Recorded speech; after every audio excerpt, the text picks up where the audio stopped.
Ascended Master Sanhia, how do I deal with challenging people in my life? There is only one challenging person in your life. That, of course, is you. As long as you consider yourself to be a victim of the actions or behaviors of others, your life on planet Earth will be experienced as less than pleasant. Fortunately, victimhood is not the case. We have spoken before about the term projection.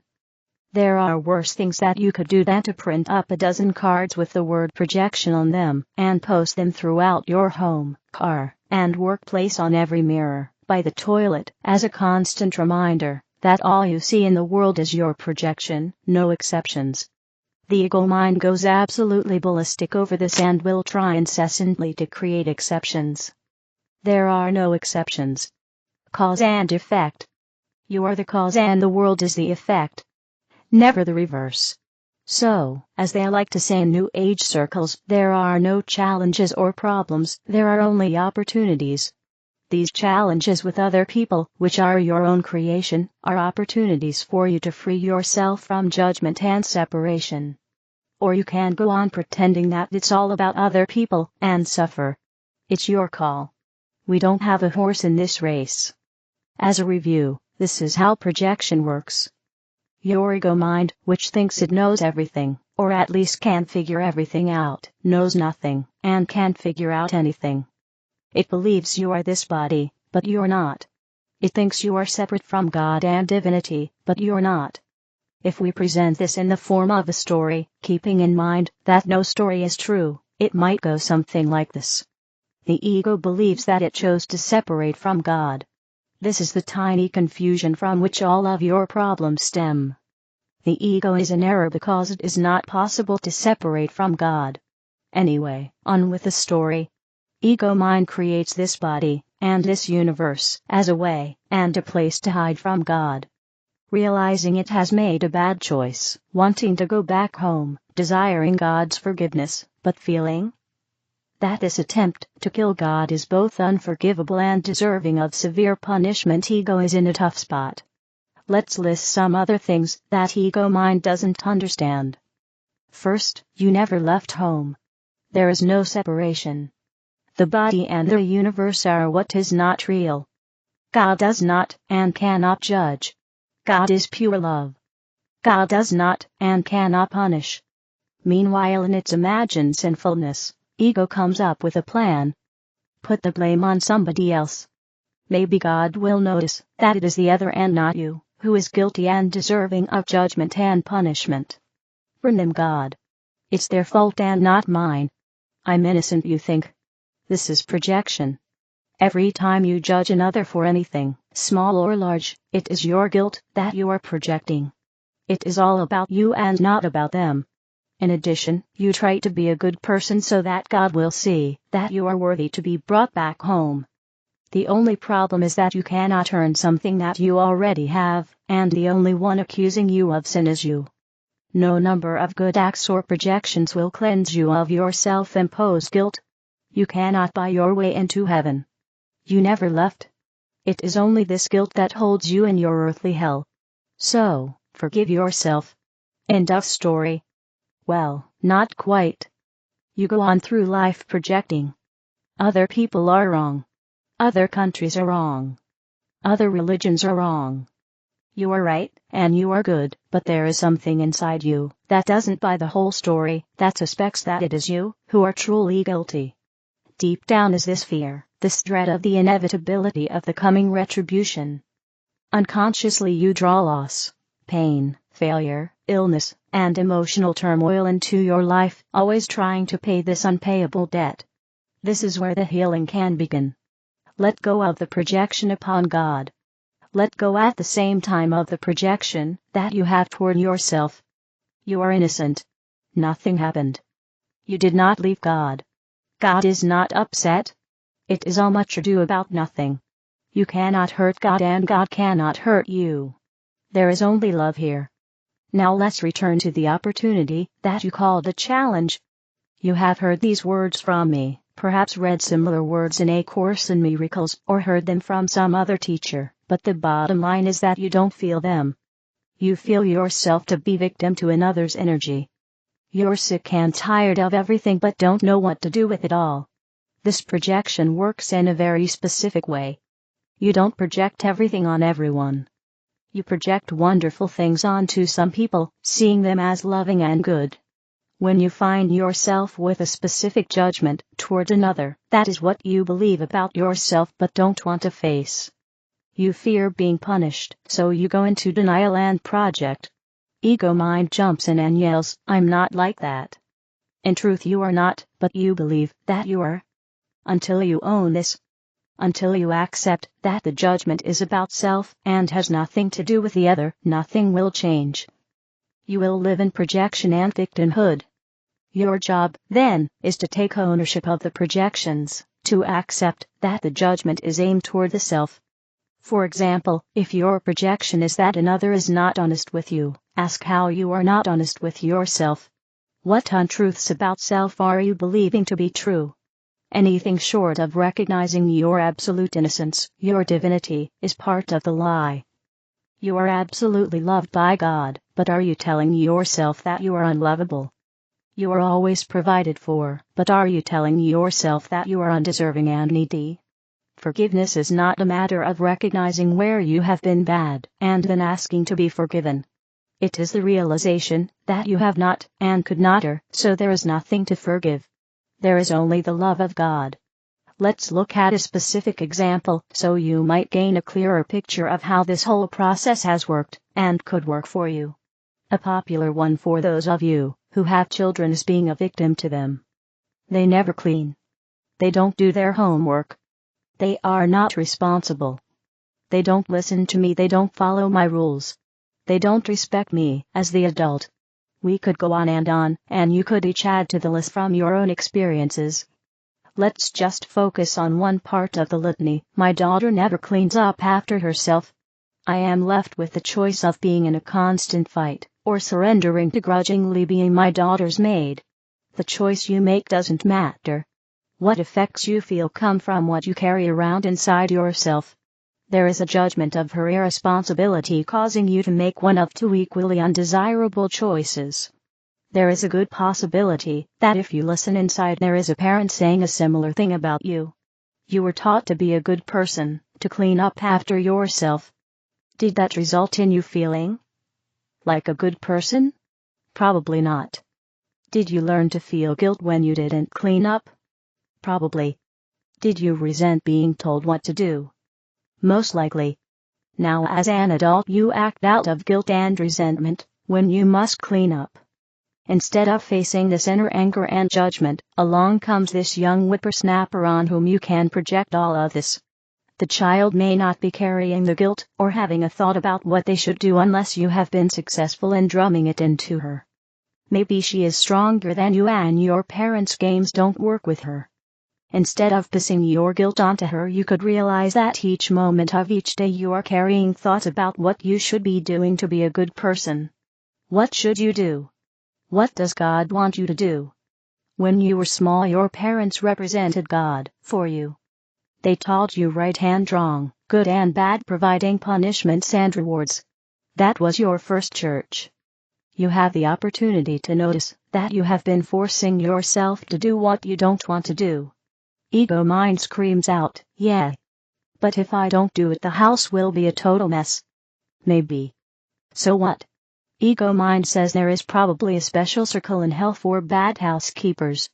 Is that really true? Does God only take back home those with clean houses? What is actually going on here? What is really true? Recalling that God is unconditional love and acceptance, there are no rewards or punishments, no heaven or hell. You never left. It is only the ego mind that believes that what goes on here is of any consequence. So back to now. Do you clean, or not clean? Perhaps you wait until you feel like doing it. Perhaps your standards of cleanliness go through a transition. Perhaps you start listening more to what the inner guidance and the body tell you instead of march into the orders of the guilt-driven ego mind. Without a sense of compulsion, there may be a joy in the act of cleaning. Perhaps in the now there is exhaustion, so go relax. Above all, thank your daughter for putting you in touch with your guilt and denial. Always thank your mirrors, at least silently. The root of all the fear, guilt, and blame is in the belief in separation. The truth is that there is oneness. You are one with the divine and with each other. What another is doing is what you are doing. It is all connected. In the perfection of what is happening right now in each moment, everything is unfolding exactly as it should. The script, as we said in the last message, has already been written. If you accept what is without resistance, it opens you up to the truth of your divinity, to your oneness with the Creator and the creation. Can you begin to see the enormous value of seeing the actions of another as your projection? You are being handed the keys to the kingdom. All is within you, never outside of you. What a perfect gift your child, or whomever appears to be a challenge, is offering you with their every action. All of this requires no volition on anybody's part. Nobody needs to have any understanding of the part they are playing. They cannot help but to serve you. You only have choice on whether you wish to be served or bothered. It doesn't matter if the challenge in your life appears to be somebody who is irresponsible with money, has an addiction, is trying to control you, is abusive, ignores you, doesn't accept you for who you are, or we could go on and on and on. It doesn't matter if this person plays a central part in your life, or you only meet them once. You have the choice to be a victim, seemingly forever, or to grasp the opportunity to let go of your imagined separation, and see the gift that is being offered. As long as you hold this as being about the other, there is no way out. You are damned if you do and damned if you don't. But you are blessed and loved. This is your creation and you are doing a perfect job. Accept it, and live in this now. You deserve to experience the love and peace. That is the truth of you. Good now. Sanhia/Spirit. The Arcturians, what if your calling and joy has been whispering to you all along? Today we transmit a message of hope, for as many will hear, that we speak to. It is no accident that you are hearing the horns honking. The cars are making a racket. But this is in a sense what is needed in your world for people's attention to be called forward, for them to wake up. For in their being asleep, they're missing so much of the journey that they wish to have had in coming here. It is not that they must be ashamed they have not done something, or that they have not fulfilled something they wished for. It is due in a large part to the joy they are missing in living a life that is disconnected from the truth of who they are. Each of you is a brilliant beam of light, who has traveled from far places in the universe to stand on this planet in human form, to experience the density of this planet, and to bring the light, and to play a role in the awakening of the unity of all beings on this planet. And as the word dictates, it requires all to participate for it to be in unity. Now, will this occur overnight? No, it is most certainly to be a gradual and unfolding process of awakening one being at a time, in waves and circles across your planet. But no one will be forgotten, so what are you waiting for? This is the grand journey that you came here to experience, and you may only do so by turning inside the answer, and we chuckle at this, for we are giving you input from the outside, we know that. And yet where are we pointing you to? We are pointing you within because that's where your direction lies. That's where your great discoveries lie. That is where the openings are that you seek, to new doorways, new pathways, new experiences, new joys, new friendships, new lovers, new businesses, a new government, a new world are all awaiting. It will not be written in the sky, or on a chalkboard, or in a book. Yes, all those things can be a part of the coming together, but the recognition of what your part is held within. And this requires you to trust this principle, to learn to listen to yourself, to adhere to what you perceive as your innate guidance, to build the muscle of collaboration with a higher self. And this, Laura, is what you have come to point others to learn how to attune to the voice of love within themselves, for that voice will never lead them astray. And what does that mean? It means never, ever turning away from oneself. You cannot avoid the truth within forever. You cannot ignore how you truly feel. And you cannot be dissuaded from the clarity of truth within your heart once you have seen it. It is rather difficult to return to this asleep state when you have awakened. So call yourself forward and ask yourself, What is it that I am wanting to awaken to? What is it that wants awakening within me? What is it that my awakening will bring to the world? Why did I come here? What is it that I wanted to do more than anything? How is it I wanted to live my life? Where do I want to live my life? What do I wish I was doing right now that I have not been doing? You may start very small with the smallest change of attunement to what is inside you and is calling for your attention. It might be so simple that you think it silly. It might be so small you brush it away. But this is the key: the bigger ahas will not come until you listen to the small ones. This is a process that requires building trust, and yourself will not call you to be president when you are not a Girl Scout leader first, or some other equivalent. It is through the gradation of seeking, listening, and returning the call, answering the call of the heart, in which the call becomes stronger, more clear, more powerful, and asks you to rise up in your fullness, to fulfill your role. So rather than be discouraged if you do not know of some grand plan you may have wished to come here to do, enjoy the awakening process. It is rather marvelous to learn to do this with yourself. You might be tickled pink by the journey itself, which is the point we might add. The journey to returning to all that you are, is a riddle in some shape and form, and also can be experienced directly with your conscious awareness, as you ask and receive from your higher self. Do not entrust your power to another. Learn to trust your own authentic power, and let it guide you where the greatest journey of your life lies. There is so much to experience you have no idea where you stand today. Let yourself begin to explore by heeding just those small inklings that call to you today, to trust, to try, to see what happens that have a spark within them. Can you feel that subtle sense of energy that lies beneath those nudges? It often feels slightly exciting, or your curiosity is piqued, or you feel drawn to it, or you can't stop thinking about it, or you daydream and wish you could pursue this thing that you have set aside, when that is the very thing you desire more than anything to do. Let yourself take a step and see what happens. Every step will be met with encouragement from the higher realms in some way. Allow yourself to envision that there is a path forward where you can hear your truth within crystal clear, and know how to navigate the varied landscape of your life, no matter what comes your way. That will give you such great confidence when you know that you are never abandoned by those expansive energies around you, whether you want to call it God or yourself, we do not care. Call it whatever you like. Give it the name Frog if you want. We will laugh, and we will enjoy whatever you wish to do with it, but heed the call and hop forward. We are your beloved companions of the light, the Arcturians. Astrology predictions for March 2025. Jai Fu gift. If we manage to maintain a balance between giving and receiving, presents are wonderful ways to acknowledge another and show our appreciation. They create relationships, cement community, and generate joy. With 2 eclipses, Mercury and Venus retrograde, and Neptune changing signs, this month is particularly intense.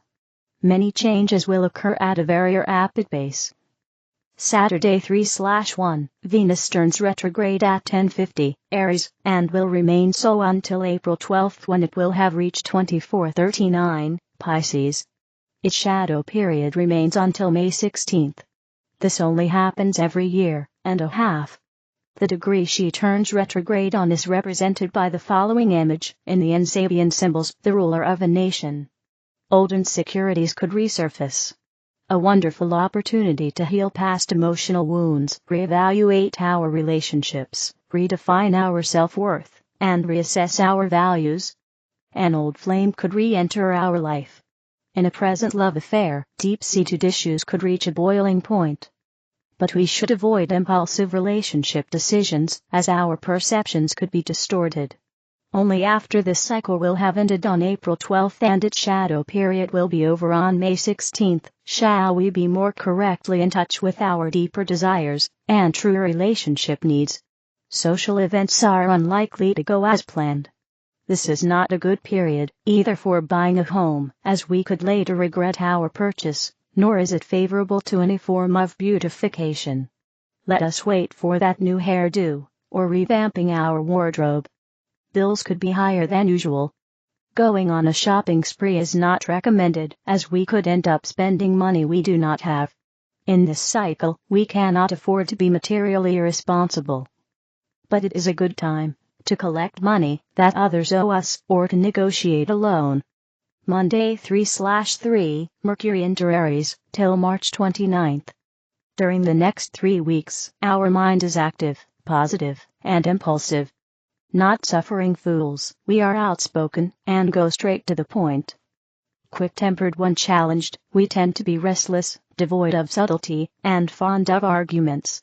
An amazing time to initiate new projects, move forward with our goals, and assert our unique talents.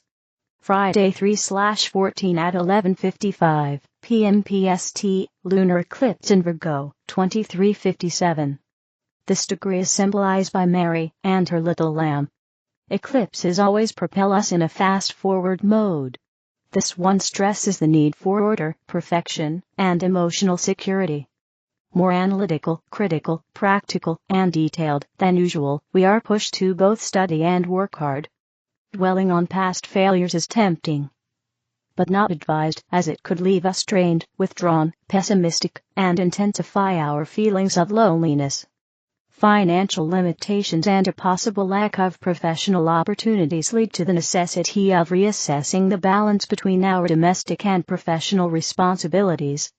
We could strike unusual friendships, explore new exciting activities, come up with unique, enterprising ideas, and embrace a new sense of freedom. It is, however, important that we do not evade our responsibilities, nor lose ourselves in impractical dreaming or unrealistic attitudes that would only undermine our chances of success. An unexpected event could force us to recognize and own our true identity, and express our full potential. That same day, Friday 3/14, Mercury turns retrograde at 9:35 Aries till April 7th, when it will have reached 26:55 Pisces. The degree he turns retrograde on is symbolized by the harvest moon illumines a clear autumnal sky. Until March 30th, distractions abound. Haste and impatience lead to misunderstandings. Grasping concepts quickly, we don't take the time to understand them deeply, nor embrace the whole picture, and tend to jump to hurried conclusions. Our communications are abrupt, indirect, or colored by our unconsciousness.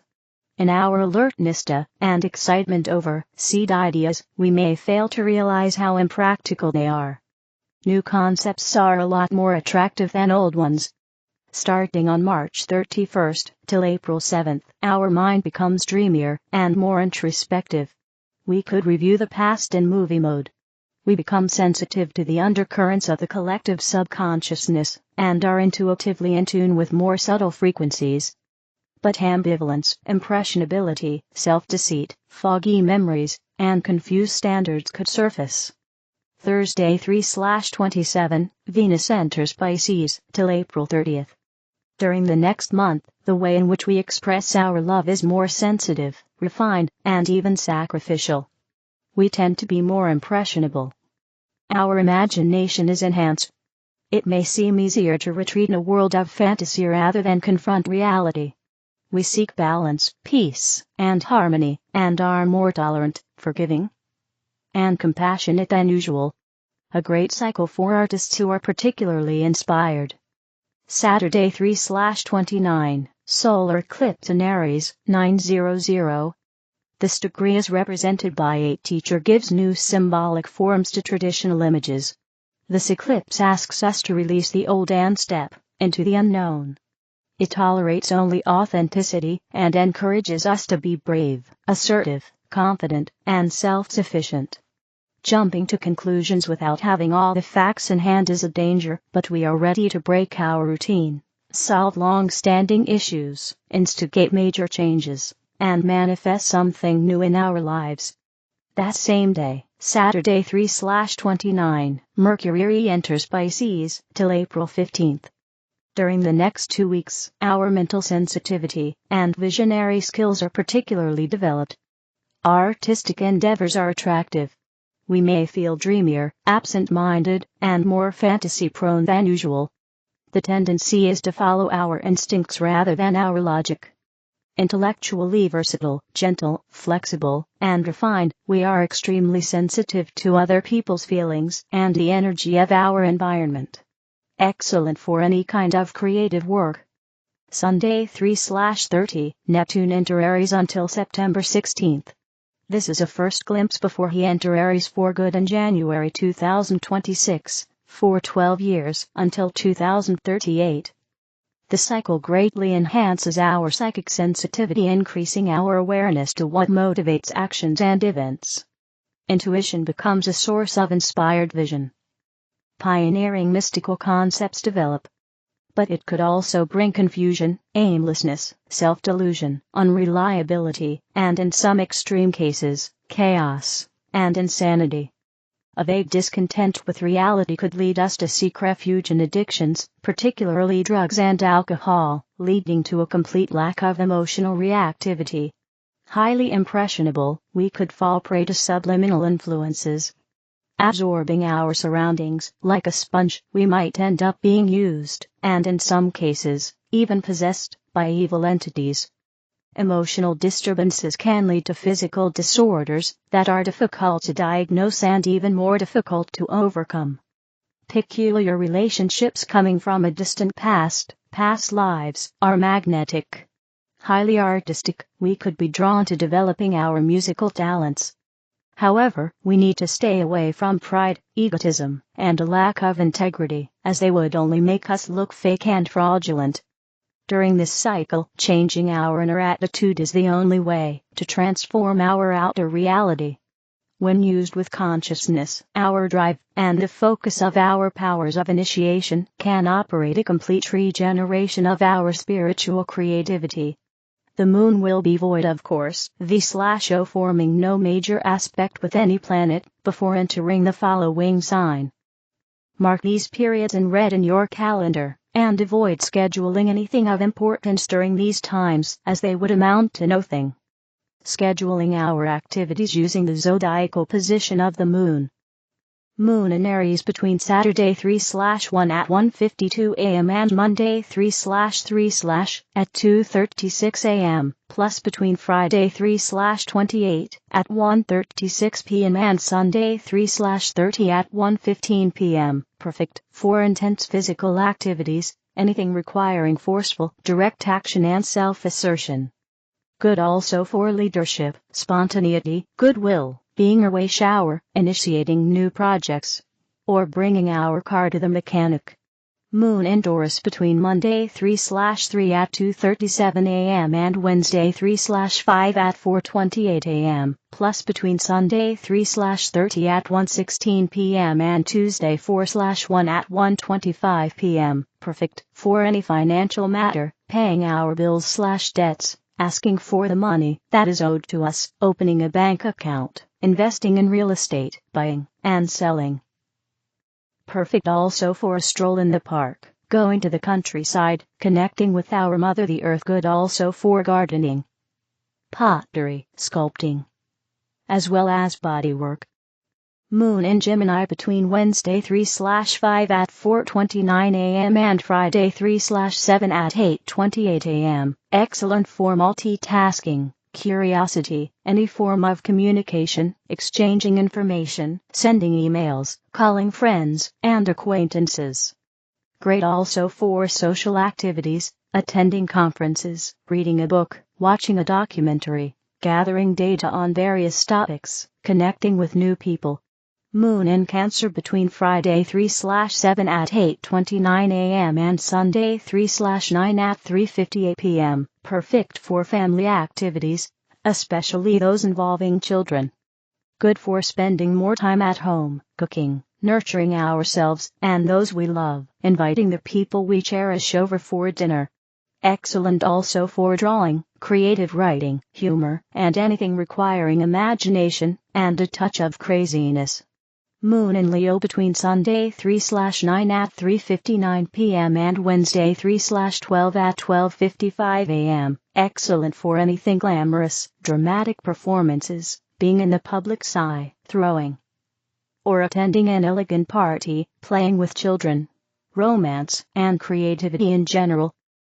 Moon in Virgo between Wednesday 3/12 at 12:56 a.m. and Friday 3/14 at 11:58 a.m. Excellent for starting a new fitness program, learning healthy nutrition, fasting, clearing our closets, cleaning our home, reorganizing our drawers. Perfect also for detailed work, the focused use of our intelligence, and taking care of small pets. Moon in Libra between Friday 3/14 at 11:59 a.m. and Monday 3/17 at 12:29 a.m. Great for relationships, associations, diplomatic exchanges with others, anything related to beauty, a haircut, buying new clothes, a makeover, art, especially painting and decorating. A pleasant social event, concert, art exhibition. Moon in Scorpio between Monday 3/17 at 12:30 a.m. and Wednesday 3/19 at 1:16 p.m. Perfect for scientific research, esoteric studies, self-transformation, shamanism, dealing with the mysteries of life, death, and sexuality, as well as insurances and issues involving personal power. Moon in Sagittarius between Wednesday 3/19 at 1:17 p.m. and Saturday 3/22 at 12:28 a.m. Perfect for traveling, religious and or philosophical activities or matters related to higher education and the law. Excellent for lecturing, learning, perfecting a foreign language, exploring other cultures. Perfect also for athletic training and tending to large animals, horses. Moon in Capricorn between Saturday 3/22 at 12:29 a.m. and Monday 3/24 at 8:24 a.m. Good for furthering our ambitions, asking for a promotion, enlisting the support of people in positions of authority, making a good impression, restructuring our business, and redefining our long-term goals. Moon in Aquarius between Monday 3/24 at 8:25 a.m. and Wednesday 3/26 at 12:30 p.m. Perfect for philanthropic activities, charitable organizations, meeting with friends, making new acquaintances. Good also for inventions, far out, progressive ideas, interdimensional and time travel, anything related to UFOs, computers, and technology in general. Moon in Pisces between Wednesday 3/26 at 12:31 p.m. and Friday 3/28 at 1:35 p.m. Great for meditating, sitting by the ocean, anything related to the sacred, dancing, painting, swimming, dreaming, music, photography, film, sleeping, channeling, connecting with the mystical, the magic, and the oneness of all that is. This month's intentional meditation is particularly powerful since both the full moon and the new moon are eclipses. It starts on Thursday 3/13. Take out as many blank sheets of paper as you have intentions and place them near a window, on a balcony, or in a garden so that they bask in the light of the full moon in Virgo at exactly 11:55 p.m. Once that moment has passed, gather your full moon charged blank sheets and place them in a folder until the next new moon. On Saturday, March 29th, take out your blank full moon charged papers and write on each a concise, positive intention. Place them on a balcony, in a garden, or near a window so that they are out by exactly 3:58 a.m. for the new moon in Aries. Once that moment has passed, staple them together and put them away in a folder expecting the manifestation of all your dreams. Saturday 3/1, Venus turns retrograde, 4:36 p.m. Sunday 3/2, Mercury conjunct Neptune, 8:22 a.m., Sun square Jupiter, 10:19 a.m. We tend to be kinder, as well as more subtle and dreamy than usual. Our intuition, capacity for visualization, and psychic abilities are enhanced. But because our logic and discernment tend to be foggy, it is not the best day for legal contracts or sales. More than ever should alcohol and drugs be discouraged. We are likely to want more out of life than what we've had until now, but should beware of extending ourselves beyond our resources, taking on too many projects, or promising more than we can deliver. It is important that we reassess our moral values and express ourselves with humility and gratitude. Tuesday 3/3, Mercury into Aries, 1:04 a.m. Wednesday 3/5, Mercury sextile Pluto, 5:13 a.m. A day of profound insights. Looking for the truth beyond the surface, we examine, investigate, and scrutinize everything and everyone. What we learn today has the potential to change our lives for the better. Improved communication skills help us accomplish our goals. We are not deterred by repetitive, compulsive thoughts or restrictive policies and are equipped to handle difficult people. Friday 3/7, Sun trine Mars, 9:13 p.m. A most dynamic, daring day. Our pioneering spirit is strong. Our ambitions are intensified. Our energy is high. A great day to be physically active and lead by example. Challenges stimulate action. Working with children is rewarding. Our creative expression is favored. Tuesday 3/11, Mercury conjunct Venus, 3:55 p.m. A day favoring pleasant sociable interactions. Our sense of companionship is enhanced. The sympathy, serenity, grace, and charm we extend towards others are returned. Literary and musical talents are enhanced. Financial dealings are favored. Any business related to beauty, the arts, or communication is successful. Wednesday 3/12, Sun conjunct Saturn, 3:29 a.m. Our determination, ambitions, and discipline are strengthened. We may be asked to assume more responsibilities. Plans could be delayed, restrictions imposed, and delays possible. We are asked to demonstrate persistence, maturity, and patience. While speculations or investments are not advised, carefully planning our financial future is encouraged. Friday 3/14, Sun sextile Uranus, 2:16 a.m., lunar eclipse in Virgo, 4:29 a.m., Mercury turns retrograde, 11:46 p.m. A day to expect the unexpected. Plans are disrupted, creative changes occur, interesting situations arise. Excellent for meeting influential people. Intuitive insights come in flashes. Ingenuity leads to success. Our increased self-confidence, originality, and unique leadership abilities help us further independent enterprises. Read the lunar eclipse in Virgo and Mercury turning retrograde. Kindly refer to the opening paragraphs. Wednesday 3/19, Sun conjunct Neptune, 4:25 p.m. This day is marked by daydreaming, floating in contemplation, and generally being rather inefficient. Romance is in the air and is positive inasmuch as we remain realistic, considerate, and respectful. Our attraction to beauty is particularly refined. Our imagination is intensified, and our dreams vivid. Yet, we should be careful to come from a place of complete integrity, and only interact with honest people. Thursday 3/20, the Sun into Aries, 2:01 a.m., till April 19th. The coming 4 weeks are dominated by resourcefulness, decisiveness, and fearlessness. This next month is excellent for new beginnings. We are supported in our need to initiate new projects with energy, self-confidence, independence, and spontaneity. We may be impatient, but are quick to think on our feet. If we remember to think before we act, keep a healthy dose of humor, and avoid taking ourselves too seriously, there is nothing we cannot accomplish during this time. Friday 3/21, Venus sextile Pluto, 2:32 p.m. Our focus is on financial wealth, and the power we derive from having and making money. A great day to contract a new insurance and coming up with new ways of earning a living. In our social life we seek quality and depth over quantity. An emotional crisis could make us leave an outgrown relationship in favor of a much more meaningful one. We are forced to examine and purge feelings we thought we had already overcome.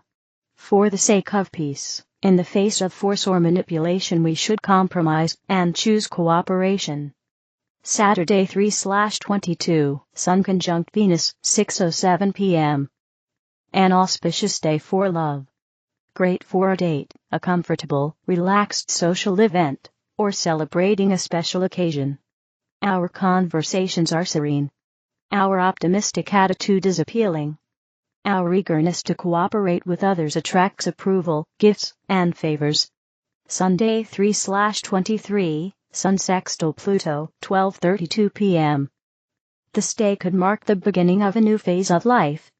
A good day to change ourselves through purposeful thought and action, cut toxic people out of our lives, and get rid of anything that no longer serves us. Our organizational skills are highly developed.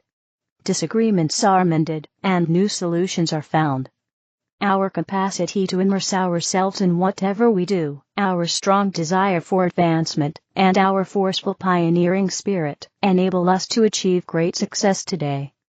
Monday 3/24, Sun conjunct Mercury, 12:48 p.m. A great transit for small trips, doing errands, buying, selling, and returning phone calls. Our social life and communication skills are intensified. We are curious, eager to learn new things, and excited to improve our skills. Tuesday 3/25, Mercury sextile Pluto, 3:02 p.m. Kindly refer to 3/5. Thursday 3/27, Venus enters Pisces, 1:41 a.m. until April 30th, Venus conjunct Neptune, 6:13 a.m. Venus entering Pisces, kindly refer to the opening paragraph. More specifically, today, we could find ourselves fantasizing, caught in a web of deceit, or involved in strange circumstances. A relationship may not be all that it seems. We could fall prey to unrequited love, or idealize a less than worthy person. Fashion and beauty in general are appealing. Great for a makeover, redecorating our home, or increasing its comfort. Saturday 3/29, solar eclipse in Aries, 3:58 a.m., Mercury enters Pisces, 7:18 p.m., Mercury conjunct Neptune, 7:47 p.m. The solar eclipse in Aries and Mercury entering Pisces kindly refer to the opening paragraph. More specifically today, we could become so mentally sensitive to our environment that we need to withdraw from society and find refuge in our vivid imagination. In some cases, unclear, evasive, lacking in confidence, or coming in contact with dishonest, misleading, or irrational people, our perception of reality tends to be distorted. Our psychic abilities are greatly enhanced. We could have telepathic experiences, or prophetic dreams. It is important that we stay away from gossip and other people's dramas. An illness could be difficult to diagnose. Best to relax, focus on metaphysical studies, or artistic activities. Sunday 3/30, Neptune enter Aries, 5 a.m. till September 16th. Kindly refer to the paragraph below. Wishing you an exciting month of March. In loving light. Michelle Curran, M.A.D.F. Astrology. Source: arrayofflight.com. The other videos are in the English video playlist. Help me spread the light. Click like, share, and subscribe to the channel. Thank you.